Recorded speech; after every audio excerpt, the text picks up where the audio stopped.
Usain, Paris est-il qualifié? Habillage à la parisienne. Direct. J'ai des pétochards ou j'ai des chroniqueurs de haute volée? Paris est-il qualifié? Quel est votre sentiment? Mélisande Gomez? Non. Nabil Gélit? Moi, j'ai envie de dire oui. Double prime pour Nabil. Stéphane? Non. Non. Donc Jérôme? Bah oui. Voilà, merci beaucoup. Si vous faites parler du contenu, mes amis. Président, vous de regarder la caméra. Jingle. Ah, tu fais plus le... Non, Ça n'a pas marché. Parce qu'il dort plus après. Le petit bouchon, il prend des cafés, les petits trucs comme ça, il est tout remué. il a pas eu su d'appel. Et Mélisande, Stéphane, Oui. qui démarre? Il faut quand même qu'on débatte avec eux parce qu'on a annoncé le score avant le match. Là, maintenant, on vous annonce qu'il y a un match retour parce que visiblement, ça a échappé à la moitié. Commencez pas votre duel. Qui commence? Répondez à la question, Mélisande. Arrêtez de commenter. Très en forme. Bon, Mélisande, premier de cordée. Oula, pardon. Nabil, je vous conseille de commencer parce que le petit Jérôme est en train de s'enrhumer. Vous prenez... Vous avez allergie à Mélisande. Un Covid. Prends un Zyrtec et puis tu vas faire. Gélit, vous prenez la main? Gélit. Nabil? Ok. Allez-y. Non, mais moi, je vais- Nabil, vous commencez. Je vais éviter les précautions d'usage, la vérité d'un match. Il faut respecter le football, sinon il ne te respecte pas. Mais à ce moment de l'histoire, moi j'ai envie de me mouiller. Et je vois une équipe qui est beaucoup plus forte que l'autre. Même quand elle est contrariée ce soir, elle revient très rapidement. Elle broie, elle asphyxie ses adversaires. Et je vois la montée en puissance de joueurs et d'individualité à un niveau stratosphérique. On en parlera pendant l'émission. Et cette équipe d'Aston Villa, c'est une bonne équipe. Mais pour moi, c'est insuffisant pour bousculer cette équipe qui a déjà dévoré le futur champion d'Angleterre, Liverpool. Donc le Paris Saint-Germain, pour moi, va se qualifier. Haché, menu. Mélisande Gomez, avez-vous un calendrier à nous proposer ou d'autres arguments? Mardi soir prochain, je conseille à Nabil et à Jérôme de regarder le match retour. Et oui, car le Paris SG n'est pas qualifié. Vous pouvez vérifier sur vos téléphones, vous n'aurez pas d'alerte. Puisque la question est Paris est-il qualifié? La réponse est très simple, c'est non. Je ne pense pas qu'à l'intérieur du PSG, ils auront la prétention de se dire déjà qualifiés vu le passif du club. Donc il ne faut pas avoir la mémoire courte, il faut rester sérieux. Ils ont fait un super match. Et il faut qu'ils en fassent encore un autre aussi bon et aussi consistant la semaine prochaine à Birmingham. Bon, Jérôme, vous avez tout écouté. Avez-vous des arguments pour contrer la perfide Mélisande? D'abord remercier Mélie pour ce cours de grammaire, parce qu'on n'avait pas compris effectivement qu'il y avait un match mardi, mais on le regardera, je te promets. Mais il n'y a pas de souci. Mais la question qui est posée, évidemment, elle est provocatrice exprès, je pense, parce que évidemment qu'il y a un match retour, mais je vois Paris supérieur dans toutes les lignes de jeu. Même ce soir où il y a une demi-heure plus dure, il n'y a pas d'occasion quasiment côté Aston Villa. Alors oui, là-bas, ça va être le feu un peu pendant une demi-heure, mais je pense que Paris a absolument tous les atouts pour, d'une part, éteindre les incendies et pour, d'autre part, remarquer là-bas encore une fois. Ok, Stéphane Guy, on finit votre tour de table avec vous, mon général. C'est le sentiment à chaud d'un match. Autant hier soir, après Arsenal Real, je me disais Arsenal s'est qualifié. Je vois pas comment ils vont retourner la situation. Je trouve que le rapport de force du soir laisse un tout petit espoir à Aston Villa. Il est mince, clairement. Paris a pris une énorme option, mais je pense qu'il faut se méfier de cette équipe-là qui a un visage très différent. En plus, à Villa Park à l'extérieur, ça c'est son visage de la saison. Donc je pense qu'effectivement, il y aura un match retour. Une bonne option, oui. Qualifié, non. Et ce serait évidemment une erreur, mais que ne feront pas les Parisiens. Mais il restait 0-0-2, là. On nous les a retirés. Ben voilà, vous venez de parler. Merci C'est le but à l'extérieur. Non, merci beaucoup. Le but à l'extérieur compte plus double en cas d'égalité. j'y crois encore le truc, moins, le c'est machin. C'est un vrai argument, ça. Ouais, ça c'était franchement, ça, j'y ai pas pensé. voilà. J'aurais dû lui dire au départ. Et le compte Twitter va rugir de plaisir. On va nous faire Vous peur pensez que avec la Paris est Corée, qualifié ce soir par rapport au contenu, par rapport à ce que vous avez eu des deux équipes? Oui, non, voilà. À vous de trancher. Si vous avez des réserves, c'est le général et sa colonelle. Ou si c'est oui, si vous embrassez Paris sur les deux joues, vous votez Nabil et Jérôme. Président, je vous écoute. Paris est-il qualifié ce soir? Évidemment qu'il y a un match retour, mais moi j'irais plutôt vers le oui. Parce que je pense que ce troisième but, il est tellement important.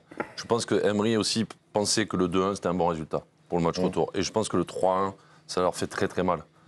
Il y a un vrai écart entre ces deux équipes, même si Aston Villa peut perturber Paris. Moi, je pense que Paris, c'est plus le PSG pour moi il y a 3, 4, 5 ans, avec toujours le truc de se dire on va se faire éliminer. Moi, je ressens plus ça quand je regarde cette équipe. Je ressens une confiance énorme.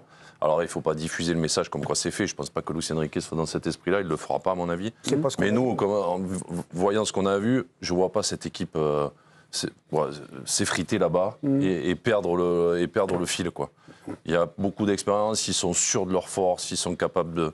Même s'il y a des joueurs qui sont moins bien sur la soirée, il y en a d'autres qui prennent le relais, il y a des mecs sur le banc qui rentrent, ils prennent le relais, donc je vois pas Paris se faire sortir, quoi. Ok. Donc pour moi, ils sont qualifiés. Et ben voilà, donc le point pour Nabil et le C'est point... comme quand Paris avait 18 points d'avance sur le deuxième, ils n'étaient pas factuellement champions, tu vois, à cette match de la fin, mais c'est un peu pareil, quoi. Ils étaient champions. Très bon argument. Merci beaucoup Nabil, merci beaucoup.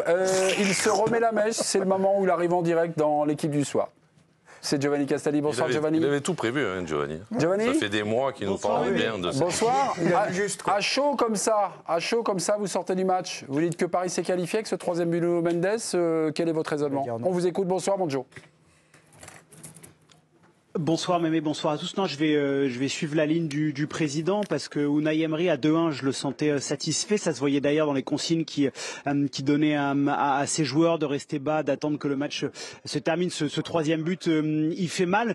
Et à chaud, honnêtement, alors on parlera de la tactique, de tout ce que vous voulez, mais juste les deux buts en fait de Doué et Kvara au stade, deux buts exceptionnels comme ça dans une grande soirée européenne. Franchement, c'était juste magnifique. Et là, c'est une question de plaisir. Et à chaud aussi, avoir l'impression quand même de désirer Doué.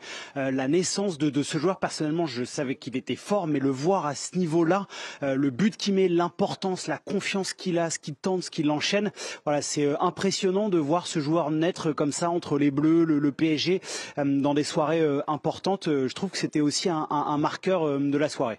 Doué, assiste-t-on à la naissance d'un crack? Vous aurez droit à cette question dans quelques minutes. Kvara tient-il avec Kvara, Paris tient-il sa superstar, ce joueur en plus peut-être? On aura également cette question-là. On va rester, on va dire, dans les grandes généralités, dans les impressions de ce match. Je reviens vers vous, Giovanni. Giovanni, vous avez vécu déjà quelques soirées européennes cette saison. Vous la classez où cette soirée au parc? L'ambiance, quelque chose comme ça, la qualité de match, la qualité de l'opposition, Joe?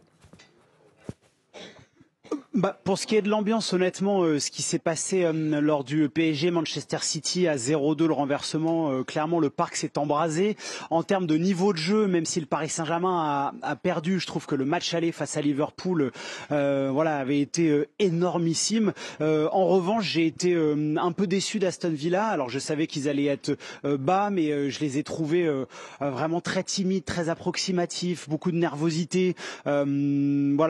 J'ai été déçu de cette équipe-là. Et ce que j'ai aimé de cette équipe parisienne ce soir, c'est la réaction. Je trouve que de réagir comme ça, d'être bien psychologiquement, c'était une équipe, elle nous l'a montré, mais ça se confirme ce soir à 0-1 alors qu'ils ont dominé largement l'entame de la rencontre, d'être capable de revenir. Je trouve que c'est preuve d'une maturité toute nouvelle, cette équipe parisienne, mais qui se confirme encore une nouvelle fois.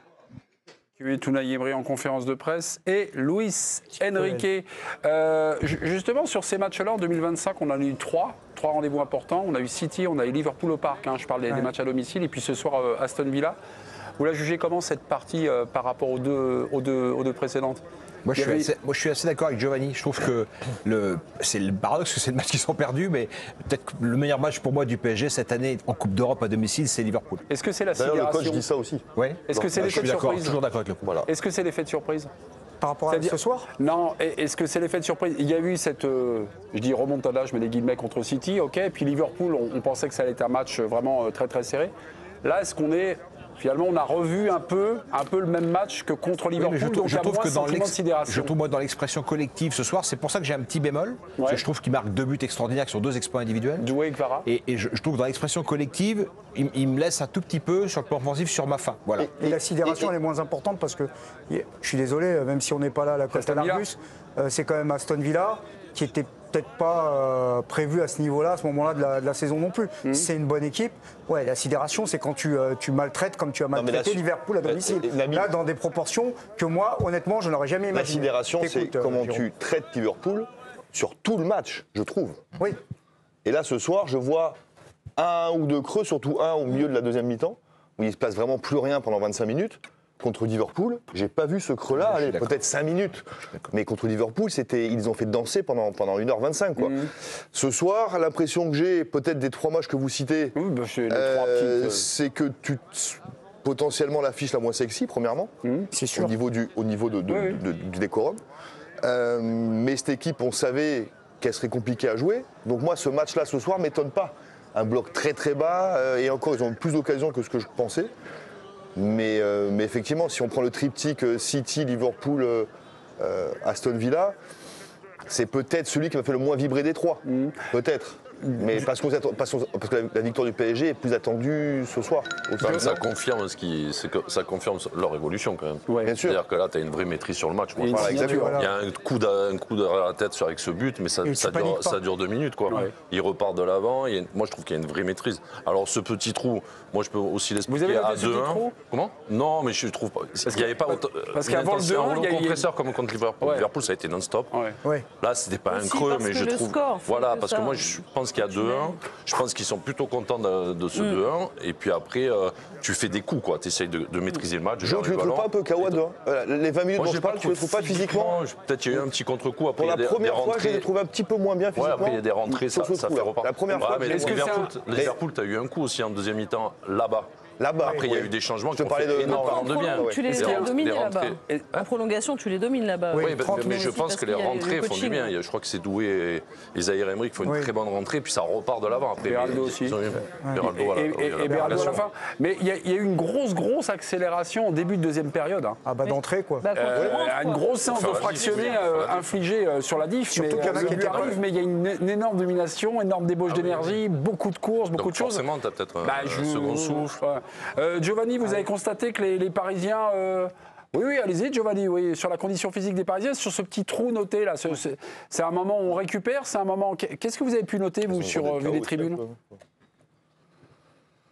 Pour le coup, Jérôme m'a devancé. Moi, je suis d'accord. Physiquement, je les ai trouvés. C'était moins intense que face à Liverpool. Il y a deux explications. Johan a commencé à en parler. Je pense qu'à 2-1, sachant qu'ils ont pris un but en compte, d'habitude, Atlético de Madrid, Liverpool, ils le prennent à la 90e, donc ils n'ont pas le temps de le digérer. Mais là, ils se disent, il faut pas tout foutre en l'air. Donc il y a de la gestion. Et on rentrera peut-être dans les cas individuels un petit peu plus tard. Mais défensivement, j'ai trouvé qu'Achraf Hakimi et Nuno Mendes n'avaient pas toujours été extrêmement rigoureux. Et Gvara et Désiré Doué ont fait un nombre de courses mais incalculable en repli, ce qui explique parfois 2-3 fois Désiré Doué a dit à ses partenaires faites tourner parce que là je peux plus, il n'arrivait pas à récupérer son souffle. Donc je pense qu'il y a eu parfois un manque de lucidité parce que honnêtement les attaquants ils ont cavalé pour couvrir dans des proportions plus importantes que face à Liverpool.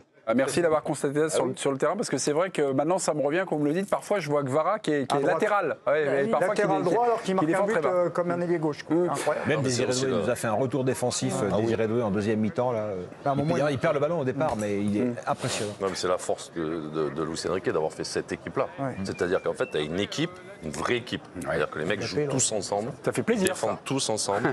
Ben ouais, mais c'est la force aussi des grandes équipes. Ouais. Et puis après, tu as des talents qui sont exceptionnels et qui peuvent faire des 1 contre 1, éliminer, marquer, provoquer. Mais les mecs, après, il y a tout le monde qui travaille ensemble.